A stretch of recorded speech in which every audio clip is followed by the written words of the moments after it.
All right, welcome to the deep dive, everybody. Today we're going on a bit of a journey through an ancient text. We're going to be exploring the Bhagavad Gita. The Bhagavad Gita. And for this deep dive in particular, we're really going to try to focus in, like really laser focus in. Laser figure. Not on a whole chapter, not even on a few verses, but rather just the very first verse. That's the first one. Of this incredible dialogue. I'm super excited about this one. This will be interesting, I think, to break down just one single verse. Yeah, sometimes you can spend, I don't know, years studying something, and you realize that there's just so much in just a couple of lines. Absolutely, yeah. Yeah. I mean, some people dedicate their whole lives to studying just the first few lines of a single verse. It might seem like a surprisingly small piece to examine, just this one single verse.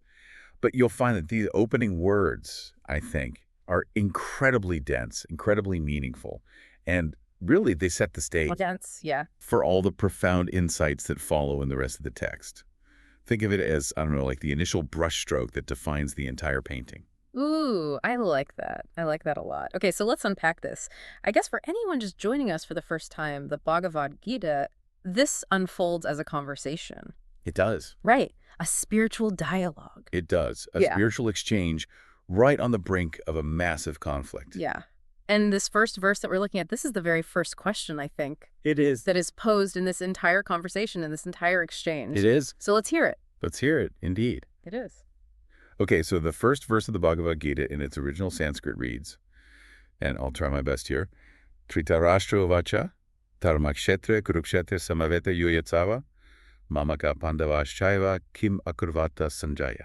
Beautiful. That was I don't know, you sounded like a true scholar there. Well, I try my best. So for those of us whose Sanskrit might be a little rusty, what is the essence? What's that saying in English? Well, the direct English translation is, Dhritarashtra said, O Sanjaya, after gathering on the sacred land of Kurukshetra and being eager for battle, what did my sons and the sons of Pandu do? So at first glance, it seems pretty simple, right? Mm-hmm. You got a concerned king. He wants to know what's happening with his forces, his adversaries. Right. A pretty straightforward question, but you mentioned that there are deeper layers here. So even in this very initial curiosity, the groundwork is being laid for the Gita's whole philosophical and spiritual exploration. It is. And to really grasp the significance of this verse, I think we need to consider the setting. Where exactly are we? Who are the key players involved? And what's the overarching situation? Okay, so paint us a picture. The scene opens on the battlefield of Kurukshetra. This isn't just any ordinary field, is it? No, not at all. No. Here, Kurukshetra is described as Dharmakshetra, right? Often translated as the field of righteousness, the sacred land. Yeah. Traditionally, this was a place where many sacred rituals were performed. So it's not just a battlefield. Immediately imbuing this impending conflict with a, significant spiritual dimension. Yeah.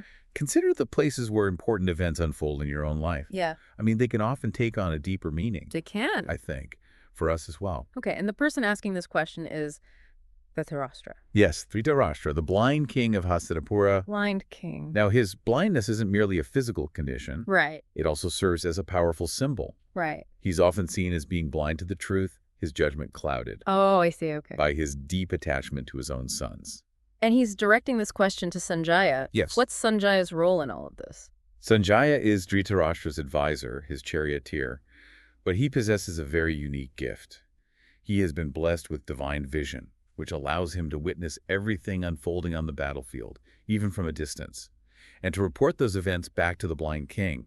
In a way, Sanjaya represents a clear perspective, this clear perspective that Dhritarashtra, due to his attachments, is unable to possess himself. Okay, so we've got a king who can't see physically, asking an advisor who has this divine sight about a battle that's about to commence on a ground considered sacred. And this battle is between the Pandavas and the Kauravas. The Pandavas are 5 brothers, renowned for their righteousness and their commitment to Dharma. They are engaged in this conflict to reclaim their kingdom, which was unjustly taken from them by their cousins, the Kauravas. And the Kauravas are Dhritarashtra's sons, right? Yeah. Led by Duryodhana. Precisely. Duryodhana and his brothers embody adharma, or unrighteousness. They seize power through deceit, and they're unwilling to relinquish it. Therefore, this conflict transcends a mere dispute over territory. It's fundamentally a struggle between these principles of right and wrong. Dharma and adharma. Dharma and adharma. we connect this to, even your own understanding of conflict, right? You can see how even seemingly mundane disagreements, even in our own lives, they can often have these deeper ethical dimensions to them as well. They do. They really do. And Dhritarashtra's question, what did my sons and the sons of Pandu do? It sounds pretty straightforward on the surface, but the way he phrases it, is interesting. That's a critical observation. Notice his specific phrasing. Yeah. My sons, the Mamaka, mentioned distinctly from the sons of Pandu. Separate. Even though the Pandavas are also his nephews, members of his extended family, he draws this clear line, creating this us versus them dynamic.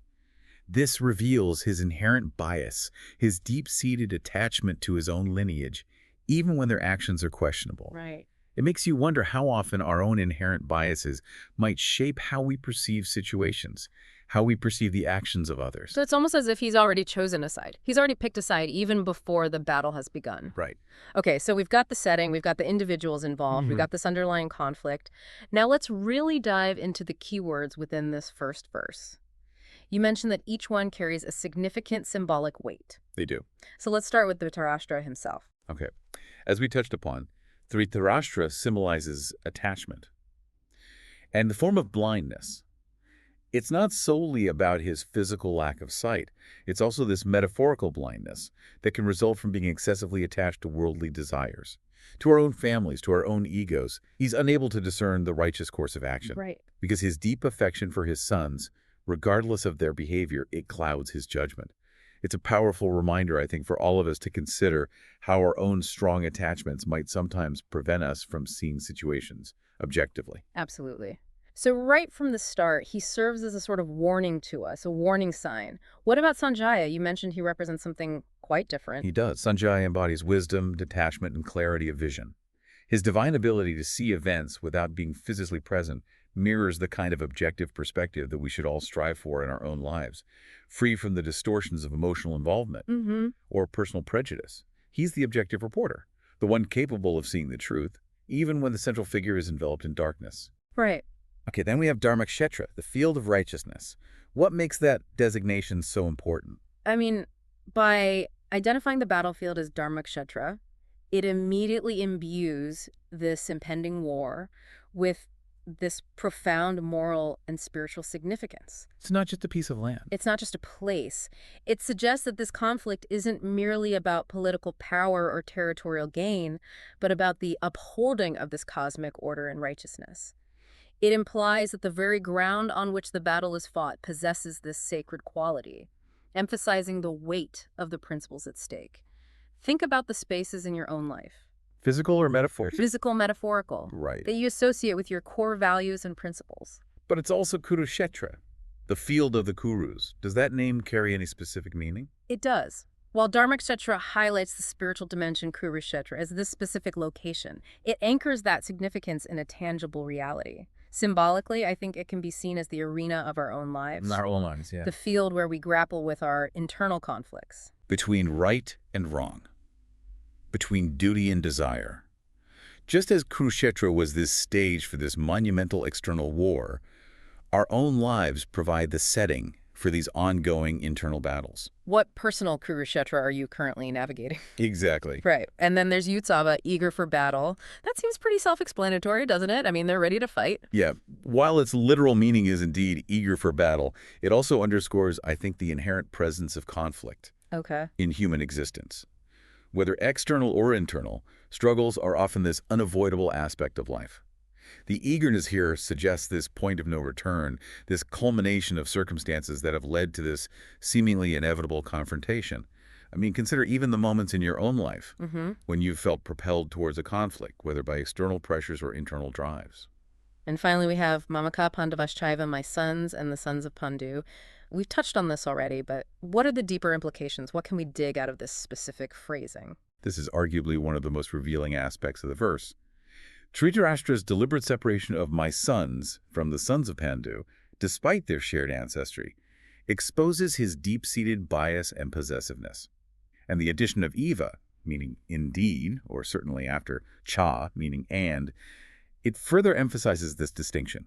It's as if he's already mentally and emotionally distancing himself from the Pandavas, perceiving them as other, as separate from his own. Us versus them. Right. This subtle linguistic choice, I think, speaks volumes about his internal state. It's almost as if he's already internally conceded defeat. His attachments are shaping his whole perception of reality.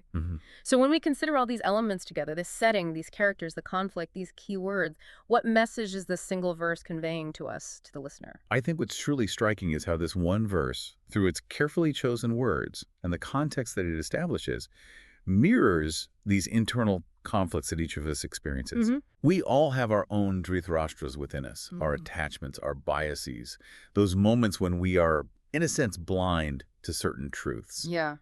We also possess that potential for Sanjaya, that inner wisdom, that clarity that can offer guidance. Our lives can be seen as our own Kurukshetra, right? Where we constantly navigate the choices between what is right and wrong. Right. And the eagerness for battle can reflect our own ambitions and desires, which can sometimes lead to internal or external conflict. It's really a profound way, I think, to frame it. I think so too. So despite being set within this ancient epic narrative, it really speaks to something very fundamental about human nature, about the human experience. Yeah. Okay, we've thoroughly examined this verse, explored the context, analyzed all those key terms. Now let's consider the practical takeaways here. What are the philosophical and actionable lessons that we can derive from this single verse that might resonate with our listeners in their own lives? What are the things that we can all take from this? I mean, I think there's a number of profound lessons here that are encapsulated. The first, as we've discussed, is this potential danger of attachment. Dhritarashtra's blindness, fueled by this intense attachment to his sons, prevents him from recognizing the injustice of their actions and the righteousness of the Pandava's cause. The lesson here, I think, for all of us is to continuously strive for objectivity in our own lives, to be aware of our own inherent biases, and to make this conscious effort to perceive situations clearly, even when our emotions are deeply involved. Even when it's tough, yeah. It's a powerful reminder to take a step back and to see things from a different perspective, to try to see how things actually are, rather than through the lens of our emotional attachments, our own hopes and fears. Right. What's another key insight that we can draw from this? I think a second crucial lesson is the understanding of the battle within. Kurukshetra, as this designated battlefield, it serves as this potent metaphor, I think, for the internal struggles that we all face. We're constantly confronted with these choices between what we know to be right, what might be easier or more immediately appealing, between our higher aspirations and our more base desires. This verse reminds us that life often presents itself as this field of conflict, and we must cultivate the inner strength to engage in this internal battle and consciously choose the path of righteousness, even when it's challenging. So it's about nurturing that inner resilience, that inner determination to act in accordance with our values, even when it's difficult. Absolutely, yeah.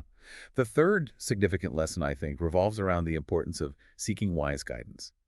Dhritarashtra, in his blindness, is reliant on Sanjaya, who possesses this clear vision.